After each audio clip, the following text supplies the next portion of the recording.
క్రీస్తునందు ప్రియమైన వాళ్ళారా, శుభాలు. ఎలా ఉన్నారు? బాగున్నారా? నిన్నటి దినము ఎలా గడిచింది? ప్రభువుకు మహిమకరంగా జీవించారా? జీవించినట్లయితే ఆయనకు స్తుతులు. లేని ఎడల ఆయన మనల్ని క్షమించును గాక.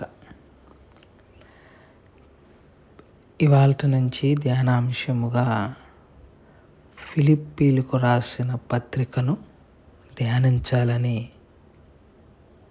ప్రభు ప్రేరేపణ కలిగి ఇవాళ నుంచి ఫిలిప్పీలకు రాసిన పత్రికను రోజు ఫిలిప్పీలకు రాసిన పత్రిక అయ్యే వరకు ధ్యానం చేయాలని ఆశపడుతున్నాను. దీని గురించి చాలా రోజుల నుంచే ఆలోచన చేయగా మరి దేవుడు ఇప్పటికీ అనుమతి ఇచ్చాడు కనుక ఇవాల్టి నుంచి ఫిలిప్పీలకు రాసిన పత్రికను రోజు 1-2 వచనాలను ధ్యానం చేసుకునే ప్రయత్నం చేద్దాం.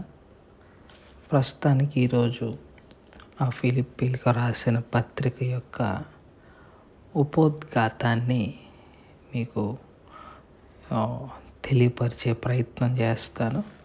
రేపటి నుంచి దీని మీద పూర్తిగా రోజుకి 1-2 వచనాలు చదివి దాని మీద ధ్యానం చేసే ప్రయత్నం చేద్దాం.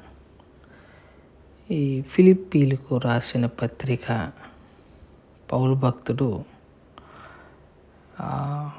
క్రీస్తు శకం 61వ సంవత్సరంలో చెరసాలలో రోమా చెరసాలలో ఉన్నప్పుడు బంధింపబడినప్పుడు ఈ పత్రికను రాస్తారు 61వ సంవత్సరంలో. కానీ పౌలు ఈ సంఘాన్ని క్రీస్తు శకం 51వ సంవత్సరంలో దర్శిస్తాడు.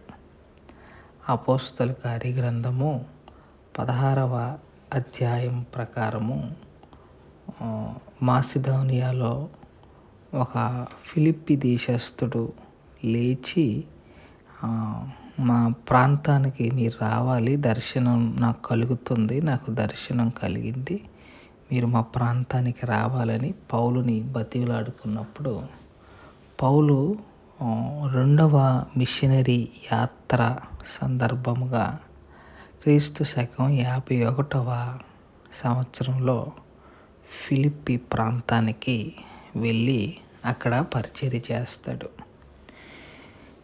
ఈ ఫిలిప్పి అన్నది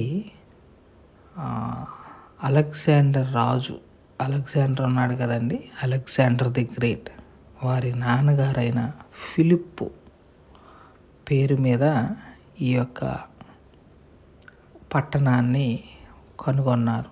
మొట్టమొదటిగా ఈ పట్టణాన్ని కనుగొంది ఫిలిప్పు అనే రాజు. ఈ ఫిలిప్పు అలెగ్జాండర్ ది గ్రేట్ వారి నాన్నగారు.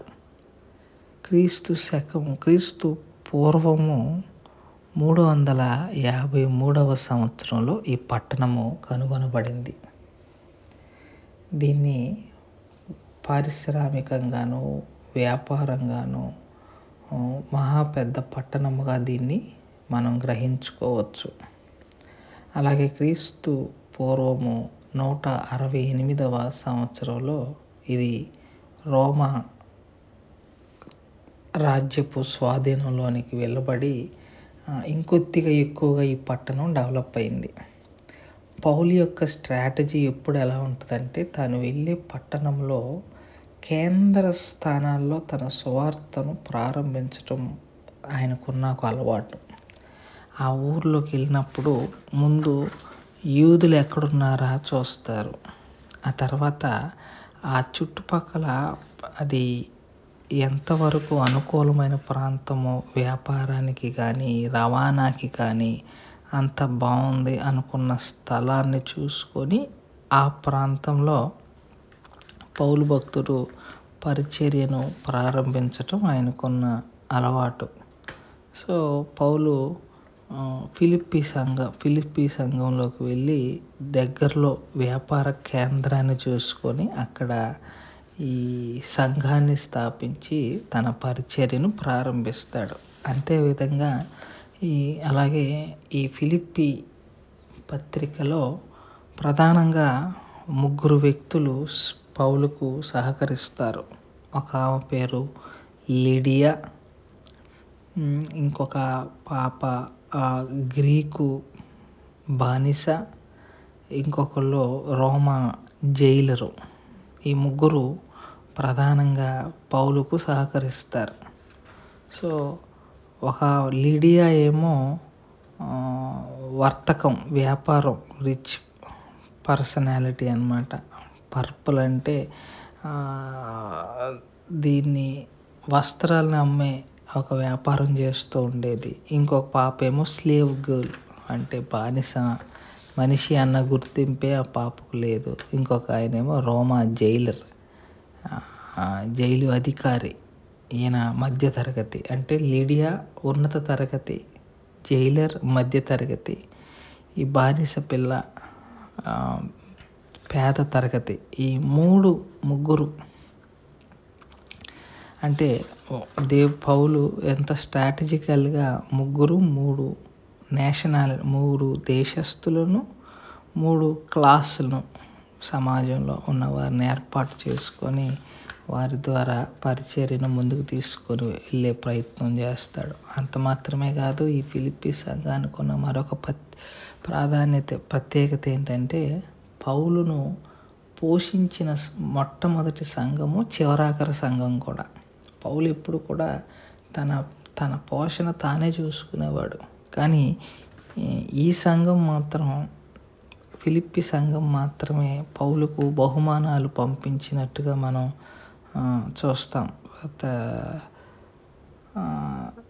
ఆయన తెస్సలోనికకి వెళ్ళినప్పుడు పౌలుకి బహుమానాలు ఇచ్చినట్టుగా ఫిలిప్పీ 4:16 చూస్తాము. అట్లాగే కొరింథీయులకు రాసిన 2వ పత్రిక 11:9 కూడా మళ్ళీ వారు పౌలుకి బహుమానాలు, ప్రేమపూర్వక బహుమానాలు పంపించినట్టుగా ధనం రూపంలో మనం చూస్తాం. సో ప్రధానంగా ఈ సంఘము పౌలును ప్రేమించిన సంఘం, పరిచర్యలో సహకరించిన సంఘం, పౌలును పోషించిన సంఘం ఫిలిప్పీ సంఘం.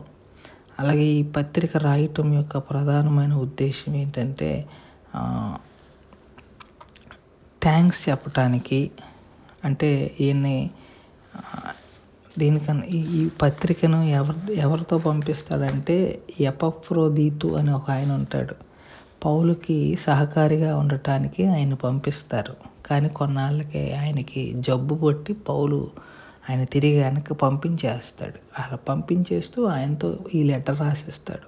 ఆ లెటర్లో వారికి థ్యాంక్స్ చెప్తాడు. అట్లాగే ఎపఫ్రోదీతును పొగుడుతూ చాలా సహకరించాడు అన్నట్టు చెప్తాడు. అట్లాగే ప్రోత్సాహకరంగా, వారి శ్రమలలో ప్రోత్సాహకరంగా ఉండటానికి ఈ పత్రికను రాస్తాడు. ఆ తర్వాత అందరూ ఐక్యంగా ఉండాలన్న ఉద్దేశంతో ఈ పత్రికను రాస్తూ ఉంటాడు. సో ఈ పత్రిక యొక్క ప్రధానమైన సమస్య అంటూ ఏమీ లేదు, కానీ ఆ సంఘాన్ని ప్రోత్సహించటానికి పౌలు భక్తుడు ఈ పత్రికను రాస్తాడు. ఈ పత్రికను చాలామంది